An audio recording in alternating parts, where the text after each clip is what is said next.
Hello.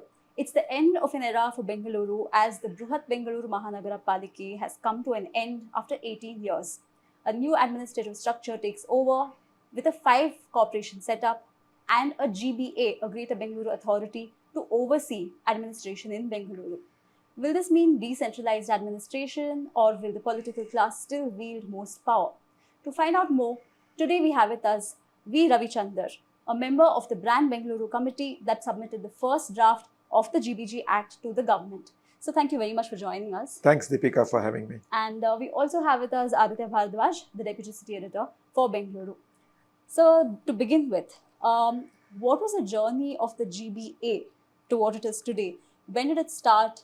When did the government start thinking that the BBMP is probably not enough for Bengaluru? So back in 2014-15, at that time, which was the previous Congress government, at that time they set up something called a BBMP restructuring committee. It had Mr. B.S. Patil, Mr. Siddhaya and myself as the 3 committee members. And the mandate was to look at governance and administration structures to reimagine it for the city of Bangalore, which though it was called BBMP restructuring, the mandate covered both BBMP in its then form, as well as all the parastatals and agencies. So essentially, what does it take to live life in Bangalore and all the civic agencies? So the broad mandate was really governance and administration changes. We submitted a total of 10 reports and 1 mega report in a sense. Actually, surprisingly, the mega report came out in year 1 itself, when we did about 1,000 consultations with multiple players in the city. This would be when? So by about 2015 end, we already had our overall high-level report, which broadly suggested the idea of a GBA, suggested the idea of multiple corporation, but went into things like saying, how do we do spatial planning? How do we do GIS? How do we do municipalization, outer areas, etc.? There were placeholders that we need to think about these things while we go about doing the governance and administration changes. And since we had more time and the report per se was not directly accepted at that point of time, for the remaining period, we came out with another 10 reports, which are detailed reports on how will you do planning. So we had these reports, but it did not see the light of day. Then there was a change in government, and the new government intrinsically believed more in administrative decentralization, while we believed in political decentralization in what we wrote. So obviously the report gathered dust. It took fresh life when this government came in 2 years ago, and this time we were called the Brand Bangalore Committee instead of the BBMP Restructuring Committee. And Professor Rajiv Gowda was also added as a committee member. So we were now 4 of us. And we were told that we need to take the ideas of what we had given earlier forward. So this time around we said we don't need to do any more reports because we already have enough reports out there. Let us straight away work on a GBG bill. So basically the Greater Bangalore Governance Bill. And let's put all our energy in doing a bill which takes the best elements of the KMC Act and all the ideas that we had. So that took roughly about a year, and that was the bill that we submitted to the government as the bill of the committee. So now you have a bill submitted by the committee, the Brand Bangalore Committee, as the output. This was sometime in early 2024. I mean, this is when around 23-24 was the era. And by mid-2024, this bill, in a very modified form, I mean, it has some core ideas of what we had said, but it has many things that the government itself wanted, because it is not mandatory for the government to accept a committee's recommendation. The committee's recommendation, at the end of the day, is a set of recommendations. Government does what it feels best, and therefore we respect that. So it would be fair to say, if I have to put a percentage to it, 20% of our bill got accepted, 80% was new content that they put in. But the 20% has the 2 big ideas of our bill, and therefore one feels hopeful that this is the way to go. And the 2 big ideas are, one is the idea of the Greater Bangalore Authority as the apex layer. And the second big idea, which has been accepted, is the idea of multiple corporations, where they have taken a decision to go with 5 corporations. So I would say at the core of our report, it was about deep decentralization. We of course had even deeper decentralization at the ward level, which has not materialized to the same extent. But the political decentralization of the corporation has happened. And we had an idea of appropriate centralization, which is the idea of the Greater Bangalore Authority. Right. So on balance, I'm still hopeful that this will be better than the status quo of a single BBMP. Right. So now that you explained about these two major things, about GBA, appropriate centralization you called, and the multiple corporations. So tell me, as someone who has drafted the first draft of this bill, what will actually change for citizens on the ground at both because of GBA and also at because of multiple corporations? So first thing is, let's take the decentralization idea first. The one BBMP, which was close to about 720 square kilometers, was clearly ungovernable. Our first report talks about the multiple problems. And I think it would be fair to say that no BBMP commissioner in their tenure was able to even cover 30% of their territory. I mean, the boss of the BBMP. And while there was administrative decentralization and zones, the citizens were increasingly frustrated of the quality of service.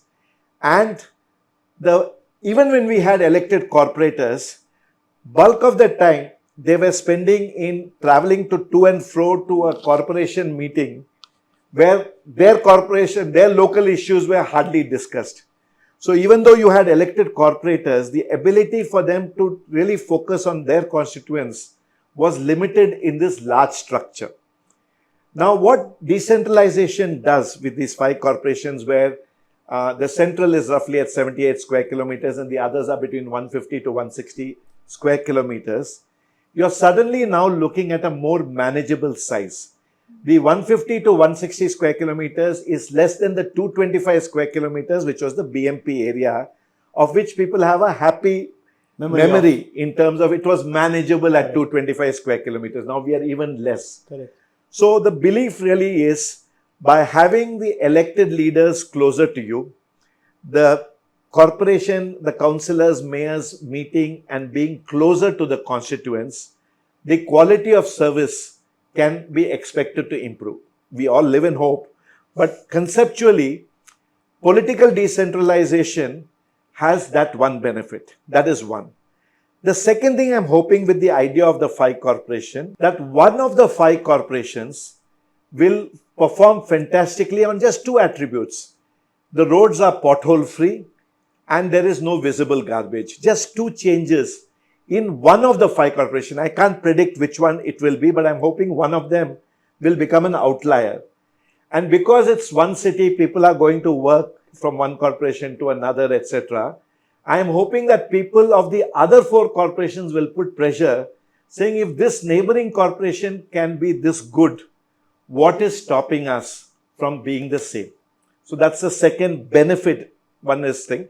The third is, politically, out of 5 corporations, assuming different political parties come to power in the different corporations, you will have a situation that when they go for the assembly election 2.5 years from now, they will have to talk about a track record of how they ran the local corporation, because it was under their watch that one or two of the 5 corporations were under their watch. So I'm again hoping that the debate will move to some performance-based questions, saying that, look, you ran the corporation well, therefore you're deserving of my vote, or you did not run it well, and consequently, why do you think I should vote for you for the assembly? Coming now to the GBA and how it will change the situation from before, the reality of earlier was like the Wild West. What is commonly called as parastatals, the BWSSB, BESCOM, BMRCL, BMTC, BDA, all the alphabet soups. These are all individual silos who were answerable to their respective board or to their government secretary.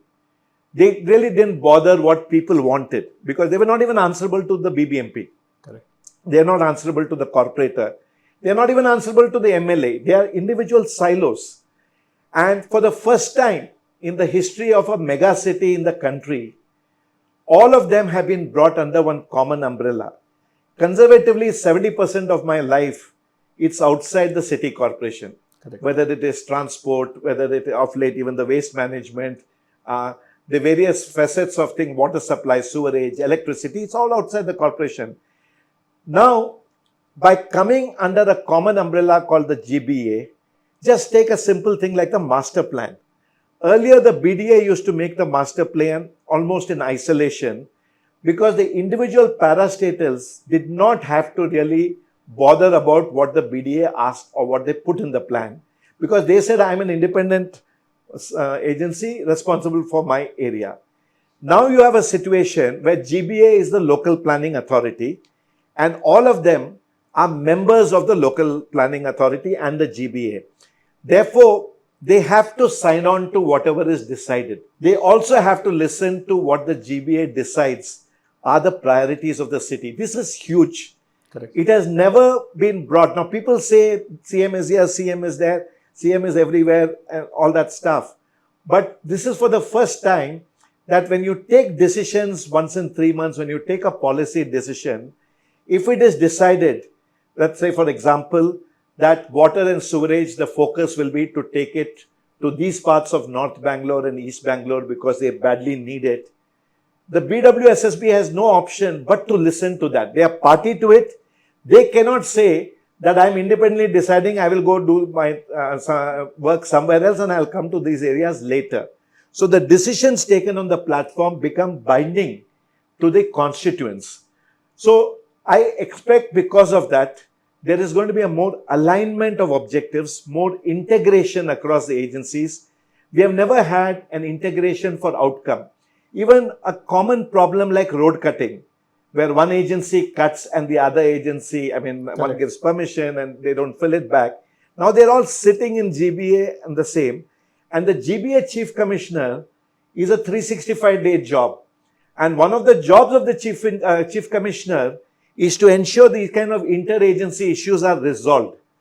Earlier, it was quite a challenge to resolve that because it was one of the many issues which the secretary might have dealt with. But here, the Chief Commissioner of the GBA, we can safely say, at the administrative level, is the person who is going to sleep worried about Bangalore on an everyday basis. The CM and DCM as the head of the GBA are responsible for the city at the political level. So you really have a far greater sense of accountability in this new setup than we have ever had in the past. Even somebody like the Bangalore minister has areas that are not under him. For example, BMTC is outside the remit of the Bangalore minister. The traffic police is outside the remit. BESCOM is outside the remit of the Bangalore minister. So even if you say it's Minister for Bangalore Development, the way we are structured, we have agencies which are still outside that, though the common person thinks you're responsible for Bangalore, but bureaucracy doesn't work that way. So unless you bring them under an umbrella, saying that here's the common goal, here is the protocol on how we will decide what is to be done, and how we will monitor how we are doing things, this is an absolutely new mechanism. We all have to see how this plays out. It would be great if we could roll all this back to BBMP. There is no political appetite to do that. Correct. It would be great if we could have a directly elected mayor. It is not going to happen in our collective lifetimes. You two are much younger than me. The reason is, can you imagine 10 million Bangaloreans selecting one directly elected mayor as the mayor? That person will be stronger than the Prime Minister who was elected from a constituency of 7 lakh people. So conceptually, we don't have a directly elected kind of thinking in our system. Correct. And consequently, the mayors of the 5 corporations have a seat at the GBA. Yes. The deputy mayors also have a seat at the GBA. So they are represented out there. But yes, for reasons that I mentioned earlier, which is this parastatal and the creation by the state, it willy-nilly became necessary to have the CM and DCM as the chair and the co-chair, because they are the only ones who can drive the outcomes that we desire. it is not possible for anybody else.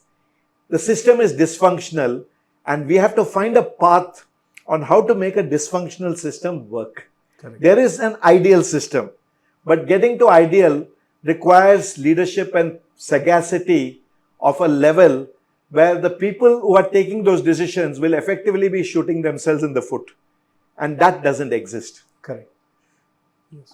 Was there any logic behind having 5 corporations? Because Bengaluru today is no longer what BBMP also used to handle, right? It's grown far beyond. Right. So when we wrote the bill, our number actually was, you can go up to 10. Yes. When the bill was passed, the number was made into 7. And when options were drawn, basically the system looked at 3, 4 and 5. They never looked at 6 and 7. They always thought 7 was a later day. I mean, it has headspace for the future, but they didn't want 7 on day 1 because it also means finding 7 commissioners. There's a question of finding the balance right. Yeah.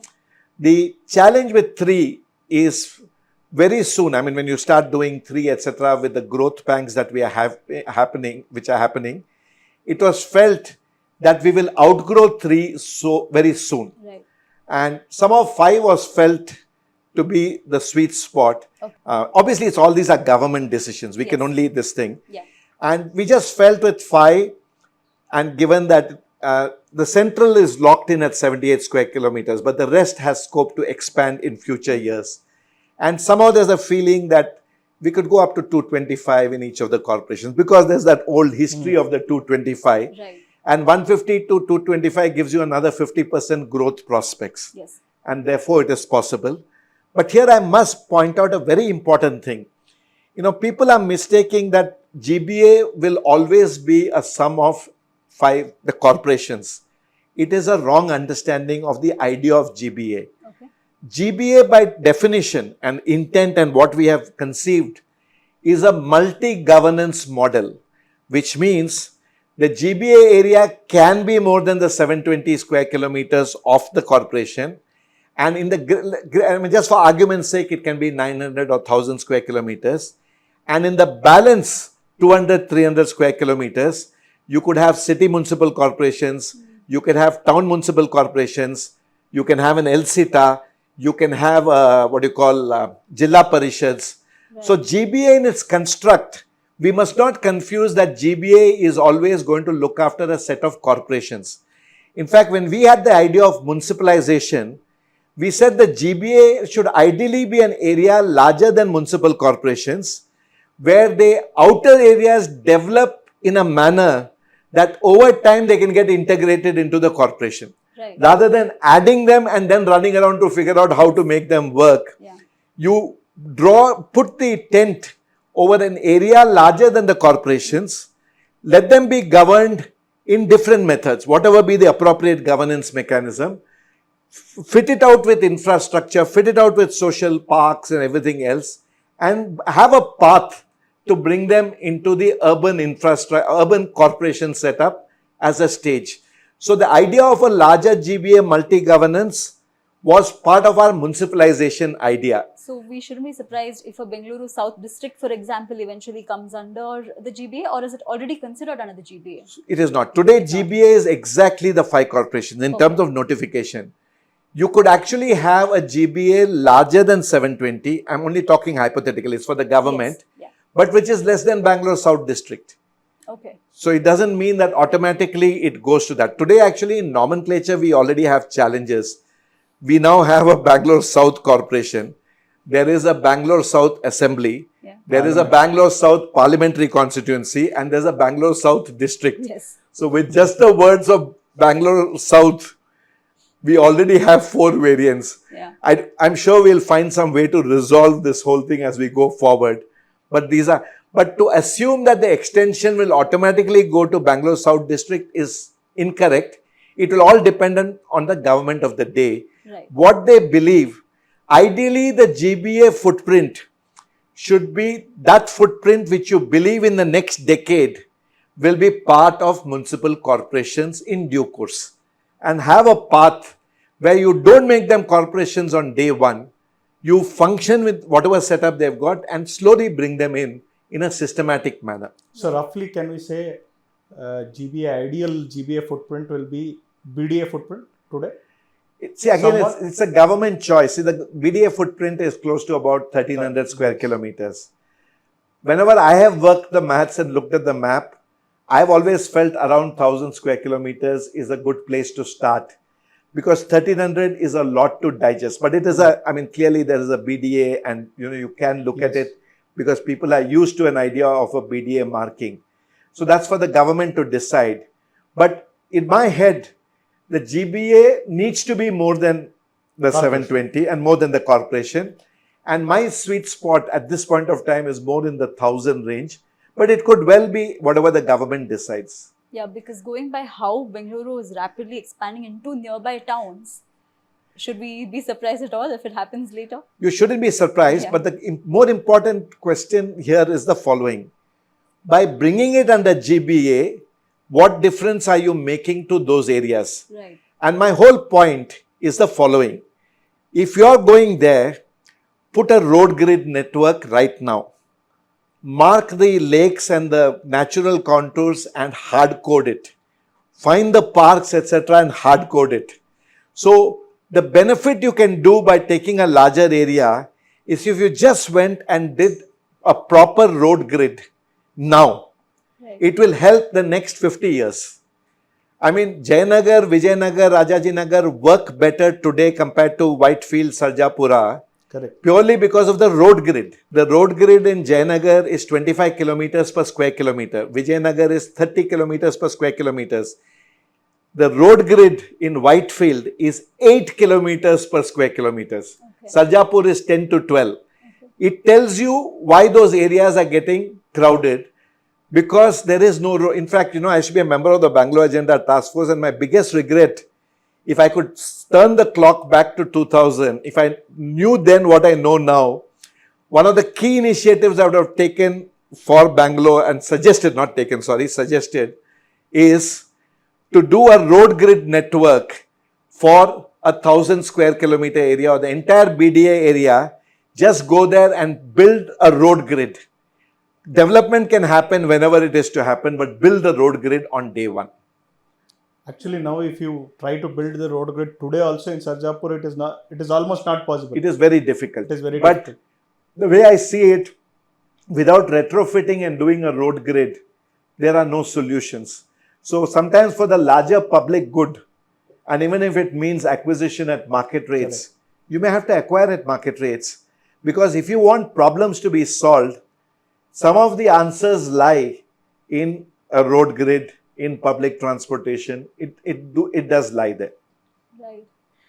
The other question that comes about, you mentioned how it became a necessity for the Chief Minister and the Deputy Chief Minister to be involved. A couple of citizen activists in the city, they feel that it's still kind of superimposing in the sense that the political class still wields power over citizen participation, and it's more centralized than decentralized is one of the allegations that's come about.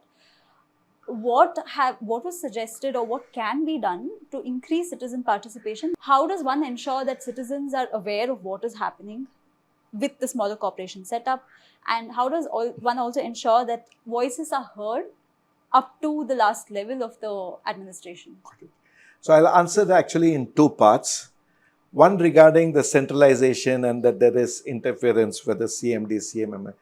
We are all in denial if you think that the current system of MLAs and the ministers and the DCM, CM are not calling the shots. We are in serious denial. Actually, if anything, I would say by GBA, we are actually not in denial anymore.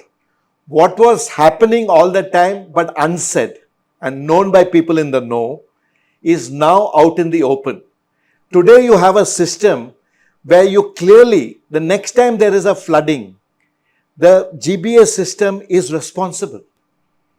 I mean, there is no place to hide because everybody is now with you and you need to plan for this disaster resilience of the next flood.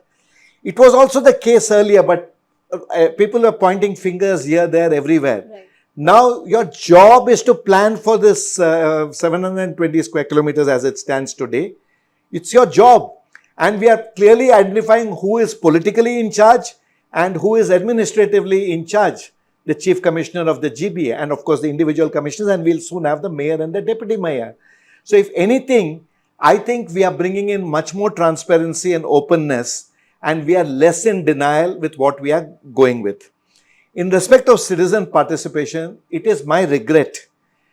The bill that we had written, I would like some scholar to just read the chapters on ward committees that we have written in the bill versus the bill that has been passed. The bill that has been passed is the 2021 BBMP bill, which was drafted earlier. It is very, very, very weak on citizen participation. Our bill is extremely strong on citizen participation, the bill that we had written. Right. The government has chosen to go with the 2021 bill rather than our bill, and that is their right. I can't question it. My only limited point is, when a government you may not like the government committee's report. You may not like the people in the government committee. I concede both of that. But can you take out, as civil society activists, can you take out a part? Janagara is the only one, I'm mentioning a name here, who said we like what is here. But no one else came forward and said, I don't like the GBG bill, but these 6-7 pages on ward committee and ward powers and how the ward is formed, I like this. Nobody said it. And now we are sitting with the 2021. You had the chance to go before the legislative subcommittee and say, look, you have your own government committee which is saying this, but you are not accepted it. Can I know the reasons for it? They have the right to do whatever they want. Right. So my point is on people who say that there should be wider citizen participation. When there is an occasion to ask for it, we are now with the standing committee system, which we have had for decades on end. Yeah. A mayor and deputy mayor and standing committee. We have suggested actually a mayor and council, which is a cabinet minister's system. So the mayor is the equivalent to the chief minister equivalent at the city level. There's a deputy chief minister equivalent. And people, 8 to 10 corporators hold portfolios. Portfolio for environment, portfolio for finance, portfolio for something else. Which is a far more accountable system, because when something goes wrong, you have somebody in charge of it. The constitution has clear powers for tier 1 and tier 2, center and state. But on the third tier, instead of making it a tier of government, they said local bodies and attached it to the state. The 73rd and the 74th amendment tried to fix that problem. But the 74th amendment, truth be told, is a bad amendment. So now that the delimitation of wards is happening, now from 198 we had moved to 225. Right. So the bill provides for, the act provides for a maximum of 150 wards per each corporation. Right. So the DCM has already indicated that this will create 500 new leaders, indicating there may be 500 wards. Right. So we are almost more than double of what we have now. So the ward size will obviously shrink. I know the problem of how the wards are delimited based on 2011 census. We don't have the latest census. So it may be a bit outdated on arrival, right. That I know. Right. But by the very fact that the ward sizes will shrink, so you think it will also create a new kind of, 1 lakh population ward or a 85,000 population ward. Apart from the traditional parties that we have, I don't see chances for any new entrants, any new right. political formation, urban formation to actually stand a chance. Right. So with smaller wards, do you see, is there a possibility of a new kind of urban politics emerging? It's possible. Actually, you're surprising you should mention that. I had at least 2-3 people ring me up just saying that, hey, looks like I can stand for a corporator, which is a thing that my ward is small and I'm active in my resident welfare association. Maybe I'm good enough to get 5,000, 10,000 votes. I mean, that's what they feel, which is a good thing. The number of wards will be determined by the delimitation commission, which has been set up. So the rest of us have no role as far as it's concerned. Clearly, it will be more than 225. Correct. On paper, we can go up to 750 wards because 5 corporations and a maximum of 150 each. We can go up to 750. We are currently 225. So we'll have to wait and watch what that number comes. And as you mentioned, the DCM mentioned that there could be 500 leaders, which is being read as being 500 wards. I'm not so sure he meant it literally in that manner. I think it was just because it's also, the 500th anniversary. So the number 500 has nice connotations at this point of time of the founding of Bangalore. So there is that number has that thing, but whatever that number comes, it's clear that the average number in a corporation will be lower than before. That is certain. Does a lower electorate make it possible for non-traditional politicians to put in their hat in the ring and think? I think the answer is yes, because you could potentially, if you have been doing social work in the city or in the ward or being involved in civic activities, etc., it is possible, if you can get out the vote of the middle class, which otherwise does not come out to vote, it is possible. And I think that is one of the nicer side benefits of what is happening out here, that we suddenly could see the emergence of some people. It may be 5, 10, it doesn't matter, but it's a beginning where even professionals believe that this is something that they could do for their corporation. So that is happening.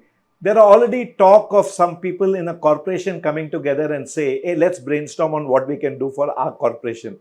And let's go with ideas to our mayor when he or she gets elected, or to our commissioner.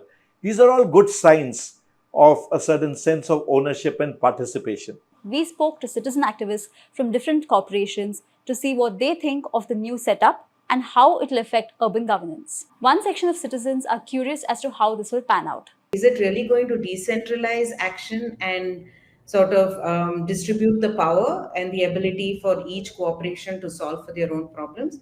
Or is it going to cause more confusion because there is a lack of understanding on how these corporations will interact with each other? And at the central power, what is the holding power of the central authority? At one level, it can promise coordination, but it may also weaken if it doesn't truly distribute and empower at the ward level, then it's again going back to a top-down structure. Top-down. Yeah. Right now, with having the commissioner, I don't know how this is going to be divided. For example, even in one area, there could be a situation where 3 roads are falling in 3 different corporations. How does that, how will that work? So I'm just very confused even with the parastatals. The idea is great, but there is no clarity on how that is going to be broken down at every corporation level. It's still a right step in the right direction, because if you see, the different parastatals were never under one umbrella before. And that was the biggest concern for us, because there was a lot of miss in coordination among these different parastatals. And that was causing a lot of mess around in Bangalore. I think with this coming together, maybe this is not a perfect structure, but I hope we evolve and learn from it and move in the right direction. However, there are also citizen activists who are unhappy with the GBA and are taking the legal route against it. Is it going to be more and more finger pointing, or whether this is going to be somewhere where GBA will get intervened? If so much of interference from GBA is happening, then what is the this thing of 74th Amendment Act of the Constitution, where it is local self-governance? Then that goes for a toss, because then for every aspect of whatever is happening in Bengaluru, you are totally either dependent on GBA, or GBA has to tell you what you should be doing. If that is the way, then this is not something known as decentralization, rather more centralization into the hands of GBA. And this is even more dangerous, because then GBA is under the direct control of the state. There is a kind of fear and a kind of anxiety that how is all this going to work out, because these all are not being publicly told. So we are kind of still trying to figure out how financially this administration is going to work, how revenue, how administratively when it comes to water and solid waste management and roads, how is it going to work out, is something that we are trying to look at. If you look at the GBA, it is a direct contrast to what the Constitution says. So that is what we are basically saying in our writ, and I'm sure few others who are also filing writs along those lines, that it is a constitutional aberration, the GBA, What the courts will say, we will see. We will see how the courts handle it. But the story about the GBA is not over. Uh, I mean, I know we read in the papers every day, GBA, some new things are happening, some new things are happening, etc., etc. But I think the jury is still out. Let me put it that way. The ward committees are going to be very weakened because the councillor has been given veto power over whatever decisions we take in the ward committee, and the area sabhas have been done away with. So we are as far as citizen participation is concerned, things are worse for us now than under the BBMP Act. And even the smaller corporation, it is not going to have the planning powers and the financial powers that BBMP used to have. So it probably means that the revenue generated within the central corporation is going to be very meager to address all the problems and grievances. So because the major money is going to go to the GBA, which will decide all the major infrastructure projects, and probably only peanuts will be given to the 5 municipal corporations. As a Civic Bangalore, which I head as an executive trustee, we have already filed a public interest litigation in the High Court, which came up for hearing on the 1st of September, but it did not reach. But there are already 3 petitions lined up in the High Court, and one more is being lined up in the Supreme Court as well to oppose the very enactment of the Greater Bengaluru Governance Act. And we hope that that is the only last resort, that the court should rule in our favor and do away with the Greater Bengaluru Authority and the Greater Bengaluru Governance Act, which we claim or which we know are totally violative of the 74th constitutional amendment. To put it all together, you said you are hoping and the jury is out there as to how the system works. So from the earlier 225 square kilometer setup, it was thought that the city had grown and we expanded. So the jury is out there that BBMP did not work. Yeah. That experiment did not work. Now we are going into a new experiment, right, again after almost 2 decades. So where do you see the city, say, in measurable terms, if this works 10 years down the line? See, if this works, actually, I wish we never had gone for BBMP. We had the 7 CMCs. The corporations were already there. So we now retrofitted it. But my sense is if it works properly, because of inter-corporation competition and cooperation, a better city is likely to evolve than the earlier BBMP model. I'm very hopeful, and essentially we all live in hope, because what else is there to look forward to if we lose hope? Correct. Yeah, we certainly live in hope. Thank you so much for joining us, sir, and taking time out to talk and explain to citizens what this really means for all of us. Sure. Thank you.